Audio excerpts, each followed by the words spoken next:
Great to be with you again on Locked On Texas Tech on the Locked On Podcast Network. Your team every day, always free and available on YouTube or anywhere you get podcasts. And thanks as always for making us your first listen. Today's episode brought to you by Monarch Money. Take control of your finances with Monarch Money and use our code LOCKEDONCollege at monarchmoney.com for 50% off of your first year with the only Chris Level in the flesh. I'm Casey Cowan, back for a Locked On Texas Tech special edition. It's the Matador Mob Mailbag, and another one full of questions and inquiries, brilliant insights and inquisitions from a brilliant group known as the Matador Mob. So we waste no time, Chris. We got a whole lot to get to today. We'll get to a variety of subjects, including Christian Anderson, what he's recently done, maybe how that makes us feel about his role next year, or what some shoes look like as far as those that need filling. So we'll get to the basketball program coming up in just a minute. I want to get to the quarterback position rolling into this season, but also some questions beyond the Baron Morton era. And given some big investment in some other positions, is there anything that could resemble that with a quarterback position maybe in the future? But I want to kick off the conversation back in the realm of a guy we've been discussing here this week, and a lot of others have as well. That's one Cody Campbell. And Blake was asking this question: did we learn this week that the so-called commission is dead, and this is now more so Cody's committee? What do you think? Cody Campbell, who is that? Am I supposed to know who that is? Yeah, he has been in the news quite a bit lately, and good for him, man. He's making all the news and doing it for the right reasons, and Texas Tech is attached to it, and it's been fun. I would say that Cody's been in the White House multiple times. I don't know exactly what all this is going to look like. I do think he will be the point person for President Trump and what they're wanting to do. And Cody would ask the same things. Not sure exactly how quick this can maneuver, what exactly we can get done. But I think that, again, as I laid out on a previous episode, there were some reasons why there was that golf trip, recently with leadership from the SEC and Notre Dame and President Trump. And, anyway, there's some of that. But yeah, Cody's not going to be sitting next to Nick Saban anymore, which is what we first thought. It would strictly be him. But I don't know exactly what all you can get done, when you can get it done.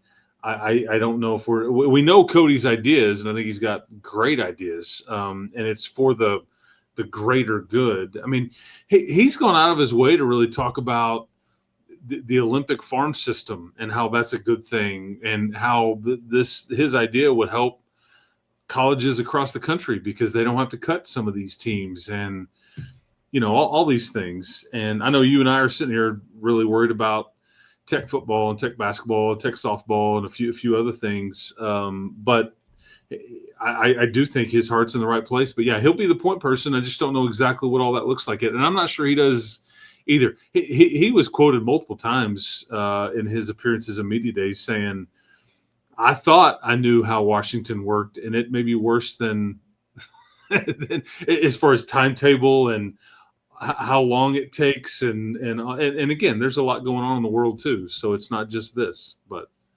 you would think, or at least hope, that the interest in preserving Olympic sports and all of those scholarships and opportunities for all those people that are in those programs, obviously fruitful opportunities for those individuals, you would think that the interest in preserving that would be at least some general, consensus point or rallying point, hopefully, to maybe get a ball rolling. But I guess we'll see. It is college sports after all. Thank you for that question, Blake. This one from Dean, switching gears and getting to Baron Morton specifically. And he wants us actually to take it to our heart of hearts, Chris. So I hope you're prepared. In our heart of hearts, Dean asked, do we feel like Baron is good enough actually to lead us to the college football playoff, assuming that he could stay healthy? Dean says he loves the kids. He wants to believe. Are we believers, Chris? What do you think? Yeah, 1,000%. I mean, Sam Levitt won it last year. Baron Morton was on the other side of the field that day. He beat Sam Levitt, and he didn't have as good of an offensive line. So yeah, I absolutely think so. I think that's the beauty of. I think Brett Yormark said this. It was clear that there's been some research done, and he was like trying to point this out. And I think this is worth pointing out here. I think the Big 12. I may have the numbers slightly wrong, so don't hammer me if I've missed something slightly. But the point still stands. There's like 8 or 9 returning quarterbacks in the Big 12 that averaged over 240 yards passing per game. And I think the rest of the country combined has like 11 or something. But we all know this is a deep QB league this year. I think there's a variety of QBs in this league that could lead their team to a championship. But Baron Morton absolutely can. I have zero doubt there. And, can he stay healthy? Well, he played all 12 last year. So – and I think, wouldn't we all agree that everything around him, in most cases, is better on paper anyway than it was last year? Yes, we would. There's the scheme and the coaching is different. But no, I have no qualms about him being able to. And truth be told, if you put Will Hammond in that seat, I'd say the same about him too. Like the other combination of both, like that's not my worry. They will have to do it though. I mean, sure. I don't have the doubts, but they will have to actually go execute and make the tricky play on the road one day, or they're going to have to overcome and take care of the ball and all that stuff. But do I think that they have the talent to do it and the brain to do it and the motivation to do it? All that, absolutely, yes. Yeah, I think I'd answer in the affirmative too. I don't know how much or to what extent Morton could be a game changer, really. But I think clearly he can be a piece of a team that is competing for hardware and be a plus piece as far as that cast of characters go. So hopefully he is able to stay healthy, and maybe we see his best season yet, which would probably be what you're going to need if you really do hope to do some special things as a team overall. Thank you for that question, Dean. This question from Jared, sticking sort of with the QB theme, but thinking beyond Baron Morton, who's asking, do you see Tech ever making an Ojo level commitment? First, today's episode brought to you by FanDuel, and summer sports are in full swing. Whether you're all about baseball under the lights, golf on the green, or high-stakes soccer, FanDuel's the best way to make every game even more exciting. You're already following the action, so why not make it a little more thrilling? And with FanDuel, you can get in on the game while your friends are getting sunburned at the beach. It's easy to use, fast to pay out, and makes even regular season games feel like must-watch events. And if you're new to FanDuel, new customers can bet only $5 and get $150 in bonus bets if your first bet hits. Again, new customers can bet just $5 and get $150 in bonus bets if your first bet wins. So open the FanDuel app today or visit FanDuel.com/lockedon to get started. Do you see Tech ever making an Ojo level commitment, which is now a term in the West Texas lexicon, at quarterback in the post-Morton era? Could they go for elite high school talent or look for the hot hand out of the portal?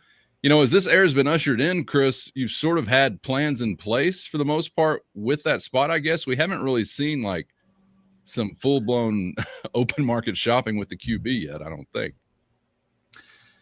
I don't know if you will, because I don't know if you need to. I don't know if you need to. I think that the big people are the harder pieces to acquire. You can get quality QBs and you can get guys that aren't the best quarterback from a pro standpoint or whatever and go win and win big.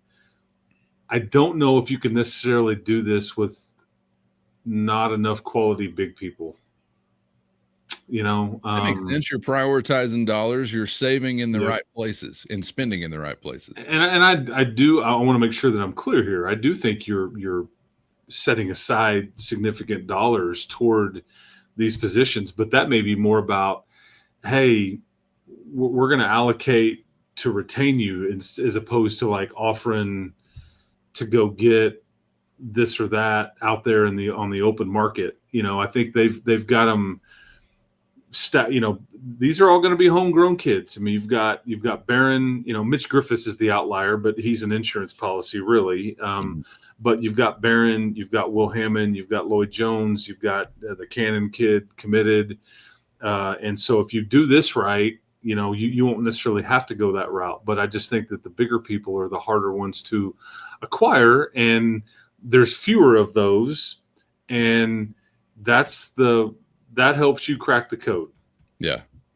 We hope. We're banking on that rolling into the 2025. And I guess checking my notes here, it would only be the entire history of football that would suggest that's where games are won and lost. So I'm feeling pretty good about that plan. Actually, it feels just kind of like, at home grocery shopping or something. I tell my wife I'm fine with some discount bargain shopping for this or that, but we don't skimp on toilet paper. We're a 2-ply plus family, at least quilted and beyond. There are just some things you don't compromise the standards for, Chris. And defensive tackle, the TP, akin in that conversation. All right, thank you for that question. This one from Joshua before we get to hoops.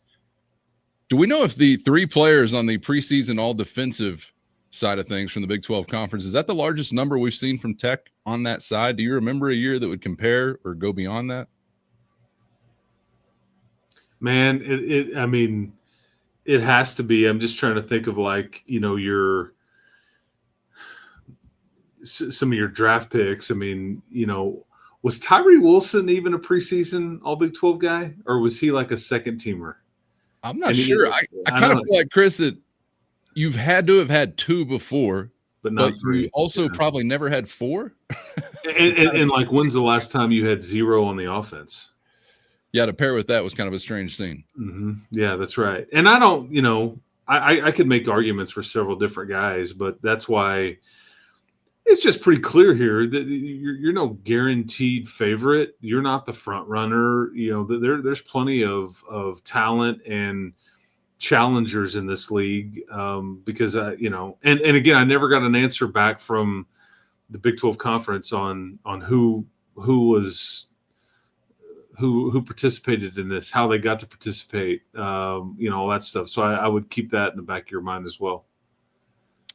Those questions don't get answered because the people that participated, they sleep with the fishes, Chris. You know where your mark's from, right? All right, thank you for that question. Okay, had a few checking in on this. Devin, Lou, Ryan, Seth, Scott, sorry if I missed anybody else. Christian Anderson. I can't remember who it was. Somebody was asking for a basketball update. I told him update C4 will ball. Apparently we got that reminder or confirmation in his efforts overseas. They were awesome as he has a run to the gold medal game, only to be stopped by the Americans, which had Grant McCaslin on their bench. So no surprise there. Just a terrific Red Raiders showing all the way around. But the gist of these questions is the point guard conversation or ball handler conversation for Tech on the other side of this. And whether or not that performance has, anything to do with what happens now with that type of spot, or, I know the program already had a very high opinion of Christian Anderson, so it's not like they're surprised. But what'd you make of that showing, and can you give us an update maybe out front with ball handlers, primary or otherwise? Well, a couple things. One, I don't think you're done adding to your roster. I don't think that you're going at it. That's my opinion. I don't think you're going at it with what you've got right now. I think there'll be another something, maybe some things. But and heck, you can go back and listen to Grant McCaslin and the last time he met with the media prior to the trip to Switzerland. Switzerland's an unbelievable place, by the way. If you ever get a chance to go, do it. It's awesome. I think we've said this multiple times on this show. I think Christian Anderson is an all-conference type of player. I think that when they first got him, he wasn't right then, but I think they felt like that he's a natural point guard. It's not necessarily – I don't want to say – this may be phrased wrong. It's not – I don't want to say it's like not necessarily what he's most comfortable with.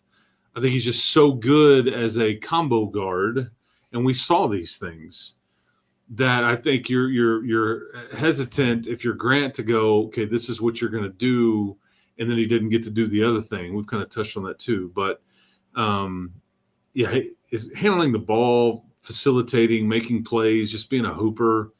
He's just really good. I mean, I think this is an NBA guy. I'll go a bit further there. He's not an all conference guy. He's an NBA guy, and that's the heaviest praise I can. I think you're watching a much better version of like Keenan Evans earlier in his career. Yeah. This is a player that is much better than Keenan was at the same stage of their career. But if anybody has watched this, you and I talk, I mean, everybody should know how highly we thought of Keenan Evans. I mean, he was an all Big 12 player as well, and he would have been the player of the year had he not hurt his toe in Waco, Texas that night. And then, he still took his team to the Elite Eight and whatnot. But Grant will figure this out. I mean, I'm not worried about roles and all that. He knows way more about this and kind of how these pieces fit together than we would. But I just maintain, if it's not a new piece or pieces, Nolan Groves, somebody else is going to have to step up to help lessen the burden there off of Christian Anderson, and to allow Christian to kind of still do some of the other stuff that he was good at, like playing off the ball a bit and shooting and whatnot. But Christian Anderson will figure it out. I mean, that's just I just think he's got the gift of very similar to Grant in that you just put him in a situation, let me assess it a bit, and then I'll be able to push the right buttons and maneuver my way through kind of what is needed at the time. And again, that's not everybody has that. Square peg, round hole, and it doesn't fit. I think these are chameleon types that can mesh and maneuver their way around and figure out what's best and what works because they're that skilled and talented as a coach and as a basketball player. Put on a crazy display in a Germany uniform. So hoping some of that will be replicated in a Tech uniform not too long from now, but can't wait to see him back on the floor. All right, thank you for that question. This one from Matthew, who's taking us back to Joey McGuire's Red Raiders. He asks, beyond, say, the portal class or Cody Campbell, what other storylines would you point to with the football program that are maybe not in the spotlight right now but are going to be impactful? He offers one up, and he actually goes immediately to my number one among under-discussed storylines. This is my number one, Chris. He asks, how about the kicking situation? Is it Belafont's spot? Can Harrington give him a run for the position? What do you think about that spot? You go somewhere else? What do you make of it? Kicking is going to be, if we're just talking Texas Tech and we're talking like either local or regional, like if you're focused on this program, it's still offensive identity. And what I mean by that is not your scheme, but your bread and butter. Like who's bailing your ass out? It's not going well. Like who we throwing the raft to, and like, okay, we got you, man. Or maybe I should say, who's throwing the raft or the life preserver, whatever. So which player or players are those? We've got some good guesses, but until they go do it, you won't find that out until maybe the Oregon State game or maybe the Utah game. And even then you may have some glimpses, but even then I'm like, okay, can they do it again? So it's going to take a while to see play out. I think kicking game is fair. I mean, and it's this defensive line. Is it as good as you think? I mean, is there an overrated component here? Is there a wow, maybe we underestimated how good they were? I mean, I'd love to play that card.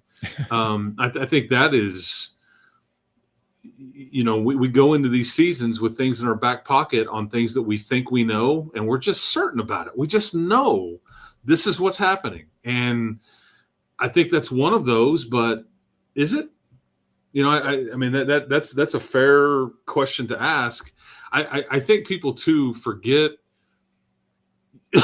excuse me, you forget how hard the game is sometimes. Sometimes, I mean, I heard, I was listening to Scott Satterfield the other day, who's the head coach of Cincinnati, and he was talking about, he was on that Appalachian State staff, and they went up to Michigan that day. which may have been one of the greatest upsets in college football history. And he was talking about, our fans that drove up, that were going back through Ohio from that road trip. They didn't have to buy a meal because the Ohio State fans were all buying them stuff. But he just said, he goes, we get back at midnight and there's just thousands of people everywhere. And it just got me to thinking, like, how talented. I mean, that Chad Henne was the quarterback at Michigan, longtime NFL guy. You had a bunch of, football's funny, man. And you're guaranteed nothing. So it's just tricky. And I even go back to, you can be rolling along. Like, what was it? Was it BYU last year? That was like, what did they start off 7-1 or something? And then they kind of stumbled a bit. I mean, you showed up in Ames last year. They were undefeated, ranked 10th or 11th in the country and all that. So it's the consistency aspect too. And like, I would offer this up to you as far as talking storylines go, but how we play this game where we go, would you take 9-3? Would you take 10-2, 8-4? Are you pissed? Whatever. What if I pose this to you? Because somebody asked me the same question, and I was really frustrated because I didn't know how to answer it. And it made me really mad because I didn't know how to answer it. So I'm going to ask you the same thing so you can be as frustrated as I was. What if I tell you go 10-2, but you lose in Tempe and you lose in Manhattan? You're 10-2, but you didn't beat the Sun Devils and you didn't beat the Wildcats. Is that good enough to get to Arlington? I don't know. You won double-digit games. Hadn't been done around here in quite the long time. Pretty damn good record. I don't know. I didn't know how to feel because I've pointed to those two games. I don't know. What would your thought be? My thought would be it'd be a great season, and you better be in Arlington if that's your run. I hope you would be. That's going to be the make or break. You've pointed that out 100 times already. It's Arlington or bust. Whatever that number actually looks like, kind of secondary. But this is what it's about. You're trying to put together a conference title contending team. Really seems like you have that level of talent, but the team aspect is the most difficult part of it.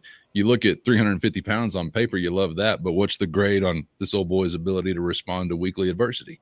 It's kind of hard to put a number on that. Yep, and that's because I think it's worth pointing out that Cody Campbell, in a variety of media settings, he was asked about the portal class repeatedly, and he went out of his way to say the following, which I think is important to note because he's not naive. I expect us to contend for a national championship. That's what I hope and what I expect. But he's being a former player, but he's like, we controlled everything that we can control. We thought we have dumped a ton of money into the facilities. We have dumped a ton of money into the roster and depth, which has gotten us bit before. But we can't control a referee. That ball bounces funny sometimes. We can't control injuries. Certain guys get hurt. They try to mitigate it by making several positions deeper and bringing in somebody like Mitch Griffiths just to say, man, if the wheels fall off, we still got us a guy that started in the Power 4 7 or 8 games if we have to get to the third guy. So they tried to really do what they could do. But at some point, okay, now here we go. And you get on the road and you don't have it one day and you get screwed on a call like Arizona State did versus Texas, with a targeting or pass interference or whatever it was. So, but I think it's important for everybody to understand that you tried to do everything that you possibly could, but now at some point you have to go execute it and kind of do your thing for sure.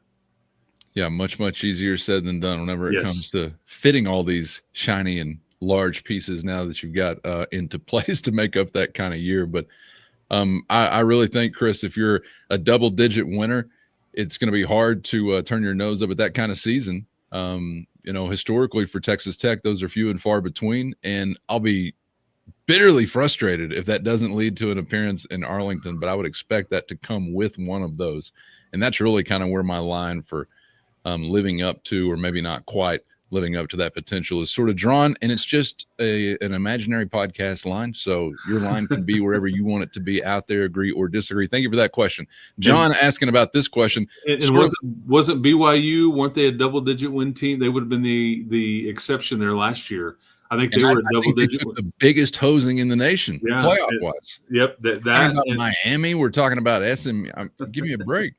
Yeah, but they didn't get to the No. Big 12 title game either. So okay, sorry, I didn't mean to It's interrupt. all good. John asking this question: with revenue sharing in place, creating caps, limited rosters, coupling that with the fact that a lot of injuries, majority of injuries, occur in practice, do you think there's a chance we see either Joey McGuire or other coaches really adapt more to pro style practices? Has that already even possibly happened? What do you think about that question?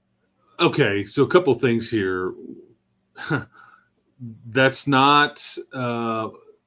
I think you're smart with certain guys. Depending on the player and their standing on the depth chart or the injury or the whatever. But no, that's not how football works. I mean, I don't think you're trying to. And again, everybody has changed and morphed over the course of time. I mean, everybody will tell you we practice a lot less than we ever have before. We hit a lot less than we ever have before. But you can't go play ball without having tackled. You can't go play ball without having been physical and done goal line stuff and all the things that come with being a tough football team. It's just not how it works. I mean, injuries are going to happen. That's just part of it. And a Joey McGuire coach team is absolutely going to hit and pay their dues, but you're not stupid about it. You're not doing the 2-a-day thing anymore. You're not being excessive with the contact.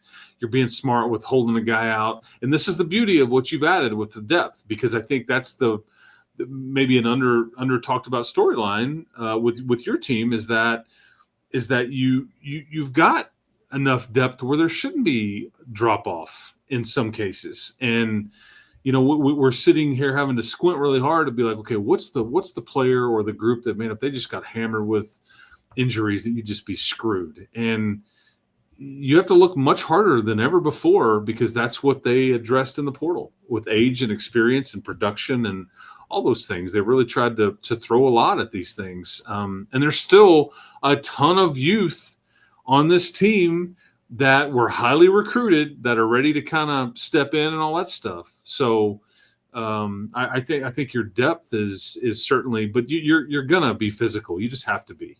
And Joey's a defensive coach. I want to run the ball and I want to stop the run. That's what he would say at his heart of hearts. And you got to hit in practice to be able to do that. I'm glad you brought up some of that youth, and thank you for that question, because we also had Rob sort of asking about that group. Guys that are not newcomers, maybe underclassmen, though they don't have to strictly be that, but young Red Raiders that are returners that you feel like are either right there about to maybe crack into an impact category or already there. There's some guys that come to mind. Jacob Ponton, offensive tackle. I mean, that name should be, Ellis Davis is another. I mean, Micah Hudson. I mean, let's just keep it real here. He may have a chance to make a little noise here, under the radar noise, if that is possible. I think the two running backs are true sophomores, Jacoby Williams and Cameron Dickey, but I feel like people kind of know those guys. Defensively, Malika Skara and Peyton Morgan are two safeties. I think Cheto Ofili, you've heard his name some. John Curry probably doesn't qualify for this category because maybe he's, too far into this deal. It's what would be his third year, but still, I don't think he's being talked about anywhere near enough. I just don't. I'm telling you, look out. He's about ready to burst through here and become a household name. There'll be a guy in the stadium with a microphone in front of him that will be calling his name quite a bit. I may know that guy that'd be in front of the microphone or behind it, I should say. I could wet his pants. Hey, can I ask you, since you brought his name up, Ethan was also asking about any information you could give sort of on the progress of Ellis Davis, a name you just mentioned a moment ago. Where is he in the impact timeline? I mean, I think these are second string rotational guys that could start in spots. They're being given more time to mature and grow and all these things. I don't know if they were quite ready to have it handed to them yet. But they should be in the mix. Yeah, I mean, at some point, I think Ponton and think about it. Cash Cleveland is now in that group too, because he's a young guy too. It kind of fills in that class gap, which is one of the portal guys that you brought in here. That if you lose, Zambrano and Jadis to the league or whatever, and then these guys are ready to step up, and we'll see what happens with Howard Sampson. But then, Felix Ojo, hopefully he sticks with his commitment. That he's one of the next in line, and so that's what you're trying to build, man. Is quality, athletic, big people. You just keep throwing assets at that group and the other side too on the defensive line. I think they like their chances there. All right, thank you for that question. This one from Jeremy. Do you like the WWE or international games? Do you think they're good for the Big 12, or do they seem like desperate attempts to stay relevant?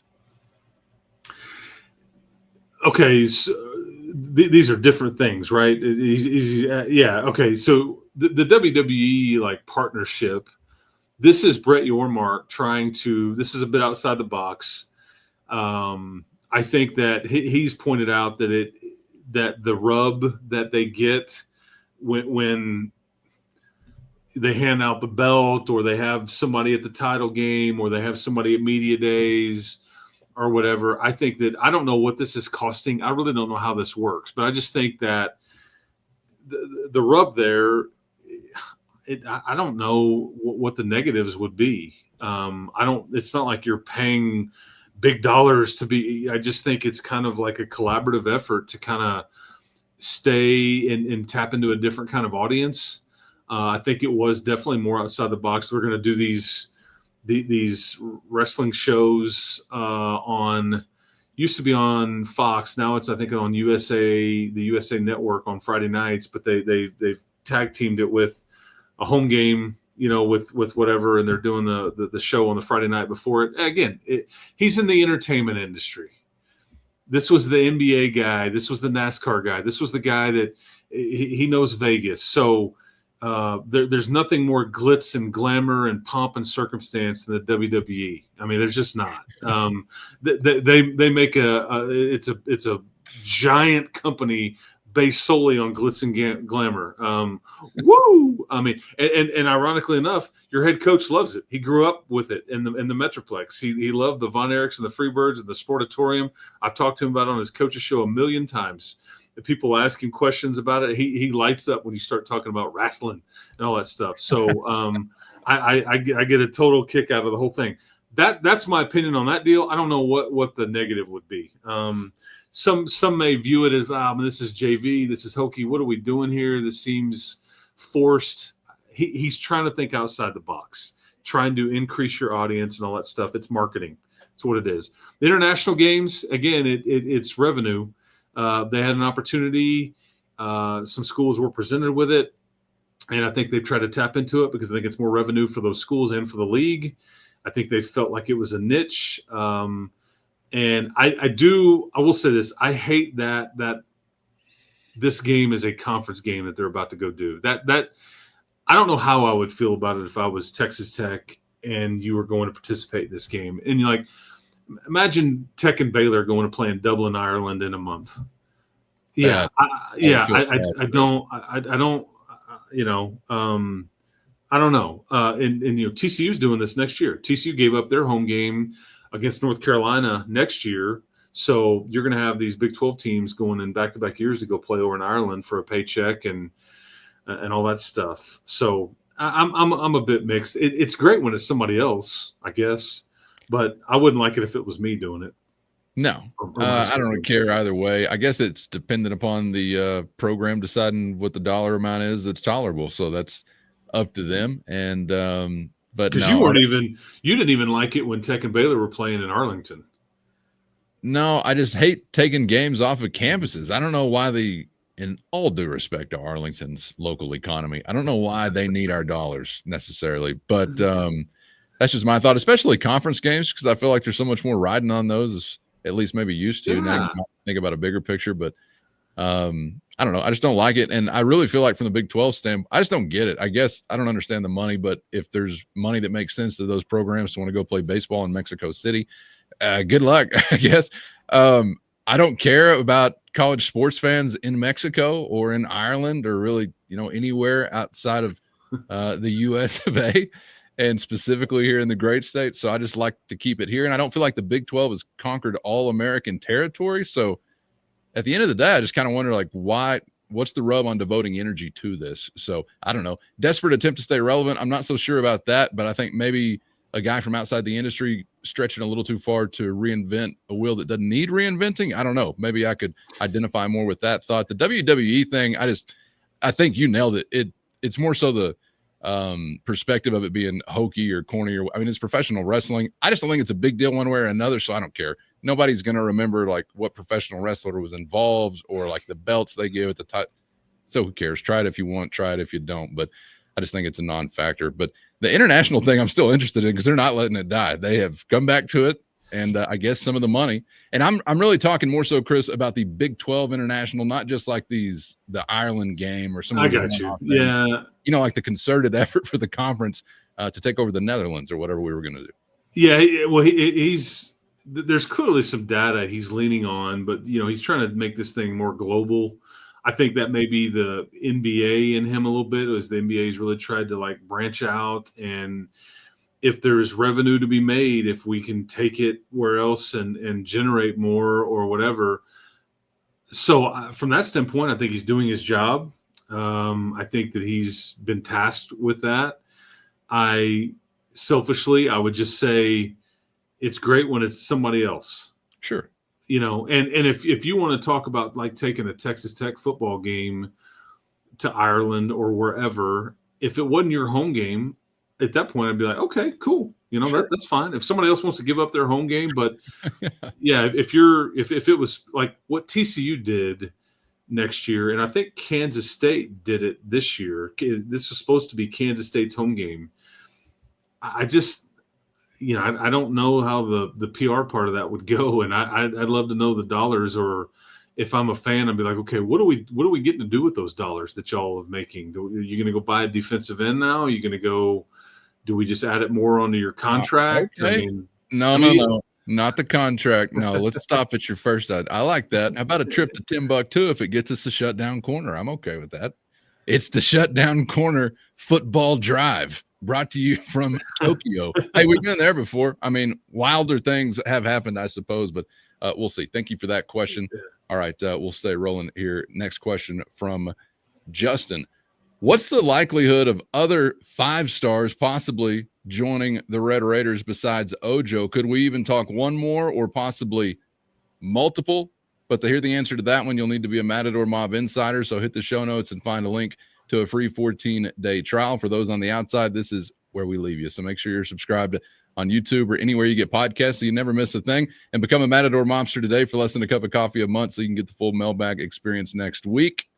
Hope everybody has a great weekend. Thanks for keeping up with us on the fly. Chris, it's great to have you back in the 806. I can sense your vibes. They are high. Football is around the corner. Appreciate the time. We're on to overtime. Hey, man, bring on OT. And, yeah, man, football is getting closer. We've checked some things off the list, and not too much more downtime before we are hot and heavy. So here we go. Thank you all for being out there again. Have a great weekend. We will catch you on the other side. For Chris, I'm Casey. Thanks as always for the time, and we hope to see you back for the next round on Locked On Texas Tech.